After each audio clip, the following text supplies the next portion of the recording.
Welcome once again to Gilbert and Sullivan Radio Theatre. This is your host, Jerry Tracy, inviting you to join us as we survey all 14 of the comic opera masterpieces of Gilbert and Sullivan in chronological order. Our musical highlights are drawn from the vast radio theater collection, and our dialogue excerpts feature our own beloved KBCS players. Well, players, by some miracle, we've actually managed to reach the Grand Duke, or the statutory duel, which is the 14th and, sadly, the last of the Gilbert and Sullivan... Now, Penny, there. We had to reach the end sometime, Penny. I know. Oh, dear. Poor Penny. Penny, take another pill. Okay. I'll be okay. All right. See, I'm better now. Okay, well, good. As I was saying, then, the Grand Duke is the last of the Gilbert and Sullivan operettas. Oh, dear.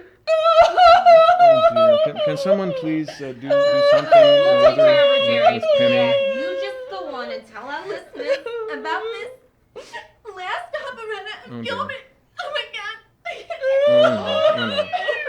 Oh, players. Well, please pull excuse yourselves me. I, for one, cannot wait for this whole nightmare to be over.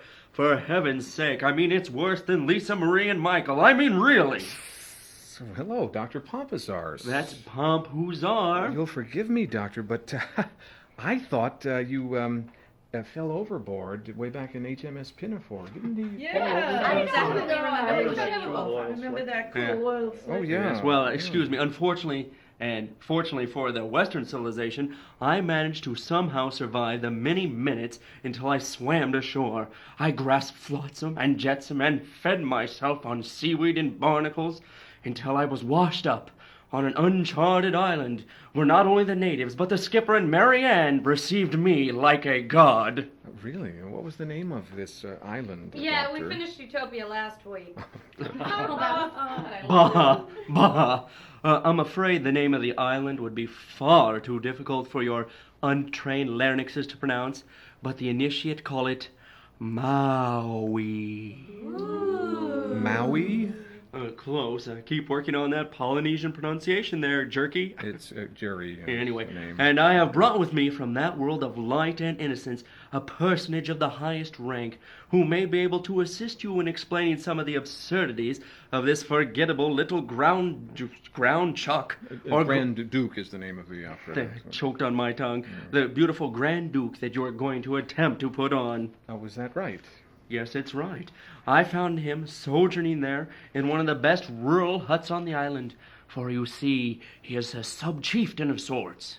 A sub-chieftain. In the English tongue, you would say he is a lawyer. He's a lawyer? Yes, there were a surprising number of these lawyers lounging about the pools of blue-green fresh water, sipping their local concoctions with briefcases flung aside and mobile phones ringing away unanswered. Oh. It turns out I had landed right in the middle of a ceremony the sun-baked natives referred to as the seminar. A seminar? That's right. Keep working on it, Gary. I'm Jerry. Who cares? Now, the high priest of this seminar ritual was the gentleman on my left. Hello. Oh, hello. Yes, thank you. Be very polite to him. His name translates roughly into John Price. John Price? Just a moment. John Price is a nationally recognized legal scholar on trust and estates law. No, not trust and estates. What's the native term for it? Gifts and stiffs. Exactly. Don't you realize that this is Professor John R. Price of the University of Washington? Do tell. Important fellow, is he? Professor Price served as dean of the law school for many years. Oh, I see. He seems so convincingly native. Professor Price, we're indeed honored to have you here, aren't we, players? Cool, yeah.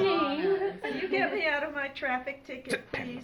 Oh, my pleasure. Actually, I'm a big fan of Gilbert and Sullivan. Oh, really? Well, perhaps you're one of our radio show's loyal listeners, hmm? You have a radio show? Do you really? Guffaw. Well, at any rate, I thought the good professor here would be able to elucidate one of the mysteries of this little play, the very legalistic notion of the statutory duel that figures so importantly and so confusingly into the plot. Well, Professor Price, we would appreciate any help you could render in that regard. Oh, I'll be glad to help, Gary. That's a jury. Oh, well, well, it seems that Gilbert... Excuse me, who, as we all know, had originally studied to be a lawyer. Doctor, please let him continue. What? Oh, yes, excuse me. Please continue, Professor Price. Well, thank you. Gilbert himself... Let me just add a footnote at this juncture. Gilbert's legal career failed rather miserably, you see, and actually... Could someone shut him up, please? Yeah. I'm sorry, but I'm only trying to be helpful. Professor Price, in the interests of time, let me suggest that if you'd like to, you might play the lawyer, Dr. Tannhauser, in our production here. Good idea, yeah. I hope you Oh, will. my. Oh, my. I'd love to. Oh, well, wonderful. Oh, terrific! Yes, it's, Another juicy part down the drain. Oh, Penny, you couldn't Thanks, have played Jerry. that. That's Thanks a a male. big fat bunch. Penny, it's a male part. Now, Oh. Penny, all right, how about if we were to cast you as the Baroness? Oh. Well, in that case, In effect, let's get into those costumes, players. My big number comes up pretty soon. feeling much better, I see, Penny. Much. Well, in that case, players, if you're all ready. Ready! Our Act 1 curtain rises. Slowly, very slowly this time, to discover the marketplace of Speisesal in the Grand Duchy of Fenig-Haffenig. We see a well with decorated ironwork up left center. Gretchen, Bertha, Olga, Martha, and other members of Ernest Dummkopf's theatrical company are discovered seated at small several tables enjoying a repast in honor of the nuptials of Ludwig, his leading comedian, and Lisa, his soubrette. Let's listen in, shall we, as we hear the chorus sing, "Won't It Be a Pretty Wedding?"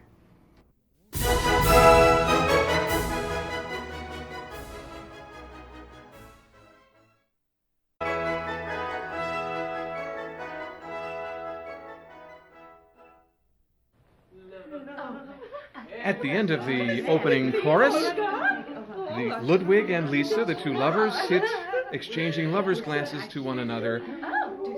And Dr. Tannhauser, the lawyer, rushes on scene. Hello. Surely I'm not late. Oh, no. Oh, come on down. But dear me, you're all at breakfast. Has the wedding taken place? Oh, not really. My good girls, one at a time, I beg, let me understand the situation. As attorney for the conspiracy to dethrone the Grand Duke, a conspiracy in which the members of this company are indeed deeply involved, I am invited to the marriage of two of its members. I present myself in due course, and I find not only that the ceremony has taken place, which is not of the least consequence, but the wedding breakfast is half eaten, which is a consideration of the most serious importance. The two lovers, Ludwig and Lisa, come down stage to speak to the notary. But the ceremony has not taken place. We can't get a parson. Can't get a parson? Why, how's that? They're 3 a penny. Oh, it's the old story. The Grand Duke. It seems that the little imp has selected this, our wedding day, for a convocation of all the clergy in the town to settle the details of his approaching marriage with the enormously wealthy Baroness von Krakenfeld. And there won't be a parson to be had for love or money until 6 o'clock this evening. And as we produce our magnificent classical revival of Troilus and Cressida, Troilus and Cressida, tonight at 7, we have no alternative but to eat our wedding breakfast before we've earned it. So sit down and make the best of it. Oh, I would like to pull his grand ducal ears for him, that I should. He's the meanest, cruelest, most spiteful little ape in Christendom. Sure. Well, we shall soon be freed from his tyranny. Tomorrow the despot is to be dethroned. Hush, hush, rash girl. You know not what you say. Don't be absurd. We're all in it. That has nothing to do with it.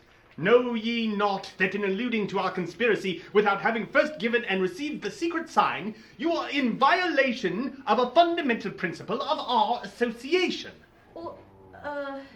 What's that secret sign again? Sausage roll. Sausage roll. I'll tell you what the secret sign is. Oh, no, he's going to do that Sing thing. that song again.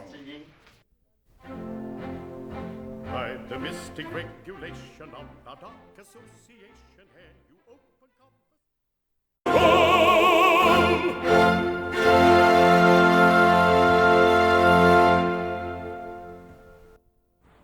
Oh, bother the secret sign. I've eaten it until I'm quite uncomfortable. I've given it 6 times already today, and I can't So unwholesome. Why, we should be yellow as frogs if it wasn't for the makeup. All this is rank treason to the cause. I suffer as much as any of you. I loathe the repulsive thing. I can't contemplate it without a shudder. But I'm conscientious conspirator, and if you won't give the sign, I will. Poor Motto, he's always at it, and it's a wonder where it puts it. Ludwig eats a sausage roll with a considerable effort. No! That's over. There's the issue of our selection of the Grand Duke's replacement. If it is as confidently expected, our beloved founder and manager, Ernst Dumkopf, is elected to succeed the dethroned one. Mark my words, he will make a mess of it. And with that, Ludwig exits with Lisa. He's sure to be elected. His entire company has promised to vote for him on the understanding that all the places about the court are filled by members of his troupe, according to professional precedents. And the very man that they're speaking of, Ernest Dumkopf, enters in great excitement. Oh, look, here comes Ernest Dumkopf. Now we shall know all about it. Well, what's the news? What's going on? Oh, What's happening? it's a certainty, a practical certainty. 2 of the candidates have been arrested for debt, and the third is a baby in arms. So if you keep your promises and vote solid, I'm cocksure of election. Trust to us, but remember the conditions. Oh, yes. All of you shall be provided for life. Every man shall be ennobled. Every lady shall have unlimited credit at the court milliners, and all salaries shall be paid weekly in advance. Quite sure he knows how to rule a Grand Duchy. Rule a Grand Duchy? Why, my good girl, for 10 years past I've ruled this theatrical company. A man who can do that can rule anything. Oh.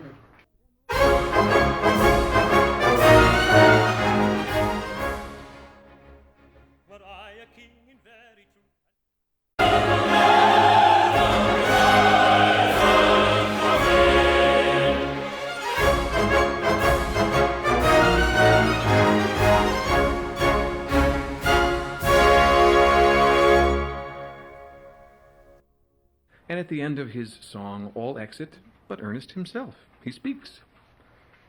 Elected by my fellow conspirators to be Grand Duke of Fenig-Hafenig as soon as the contemptible little occupant of the historical throne is deposed. Here is promotion indeed.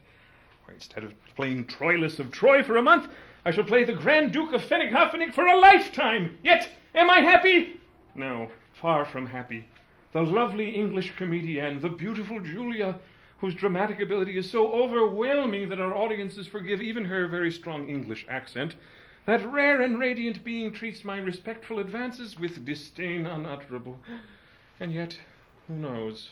She is haughty and ambitious, and it may be that the splendid change in my fortunes may work a corresponding change in her feelings towards me. But here she comes now. Herr Dumkopf, a word with you, if you please. Beautiful English maiden. No compliments, I beg. Oh. I desire to speak with you in a purely professional matter. So we will, if you please, dispense with allusions to my personal appearance, which can only tend to widen the breach which already exists between us. My only hope shattered. The haughty Londoner still despises me. It shall be as you will. I understand that the conspiracy in which we are all concerned is to develop tomorrow, Yes. and that the company is likely to elect you to the throne on the understanding that the posts about the court are to be filled by members of your theatrical troupe, according to their professional importance. That is so, yes. Then, all I can say is that it places me in an extremely awkward position.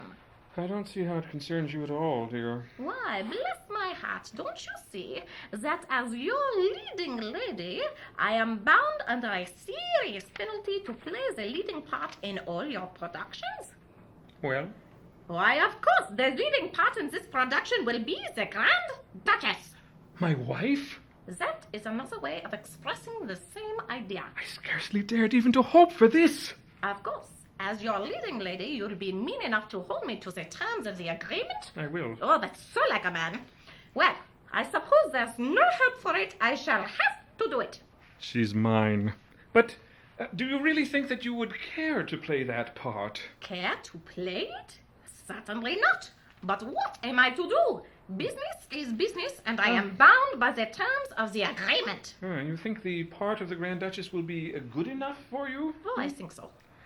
Why? What do you suppose I was going to play?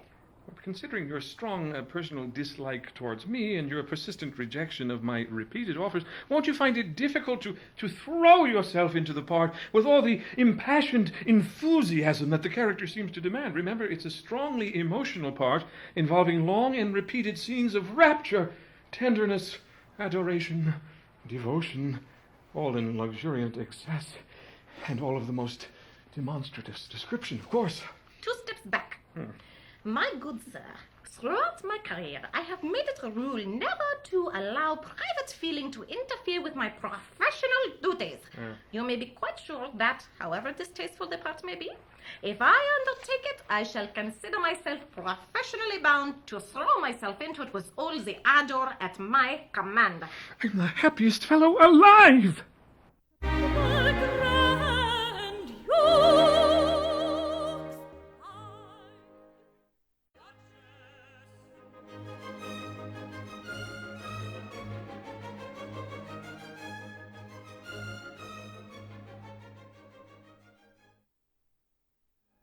At the end of Ernest's and Julia's song of joy, all the chorus enter rather noisily and very upset, with Ludwig, Dr. Tannhauser, and Lisa. Ernest speaks to them. What means this commotion? As your Grand Duke-elect, I bid you speak. The very embarrassed Ludwig answers in song that he accidentally has disclosed their conspiracy to the Grand Duke's own detective.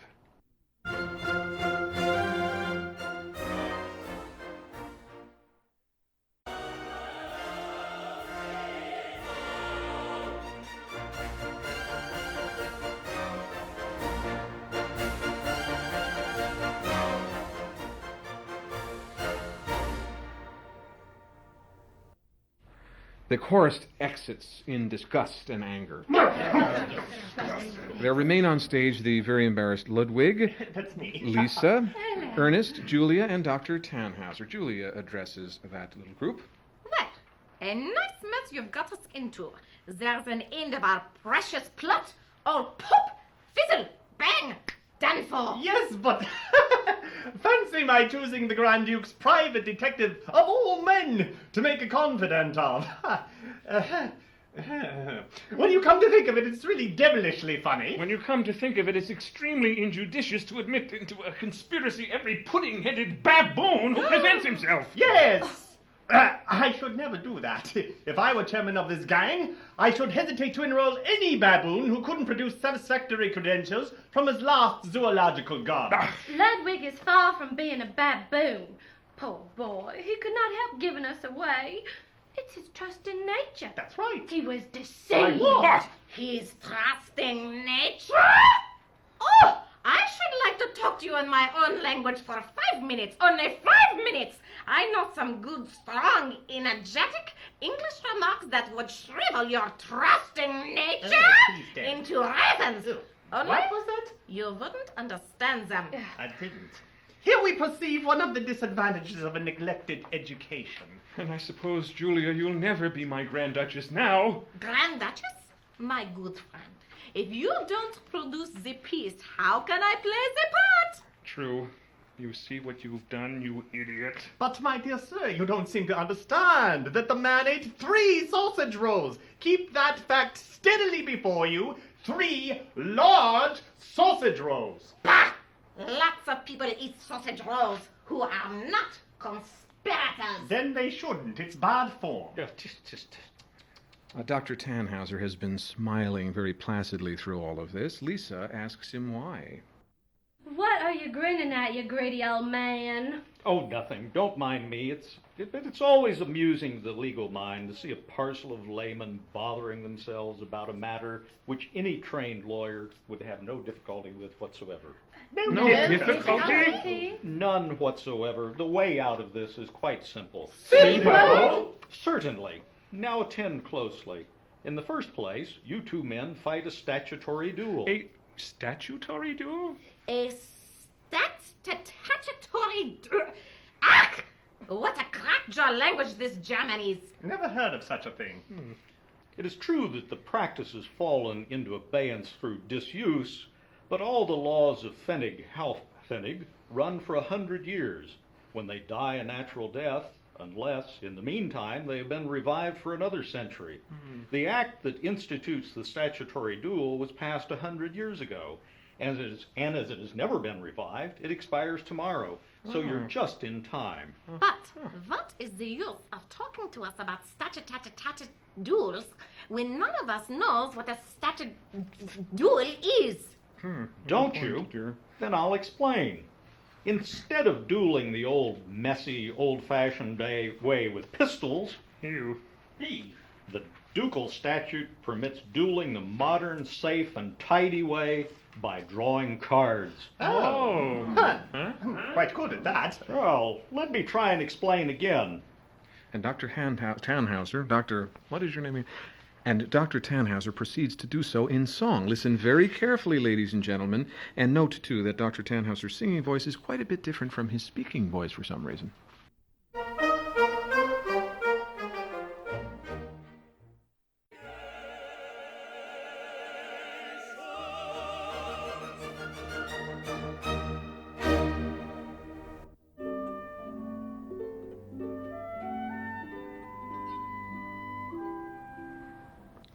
Well, we very much thank you for joining us for this episode of the Grand Duke, or the Statutory Duel. Our thanks as well to the very talented KBCS players. And for this production of the Grand Duke, we feature Jeff Hogan as Grand Duke Rudolph, Jerry Tracy as Ernest Dimkopf, John Moore as Ludwig, John Price as the lawyer Dr. Tannhauser, Dan Reinking as the Prince of Monte Carlo, Deanne Odom as the Princess of Monte Carlo, Penny Vracopoulos as the Baroness von Krakenfeld. As Julia Jellicoe, we heard Meredith Hunt, and as Lisa, Deanne Odom. This is your host, Jerry Tracy. Thank you for joining us. Thank you, John Moore. And inviting you to join us next time.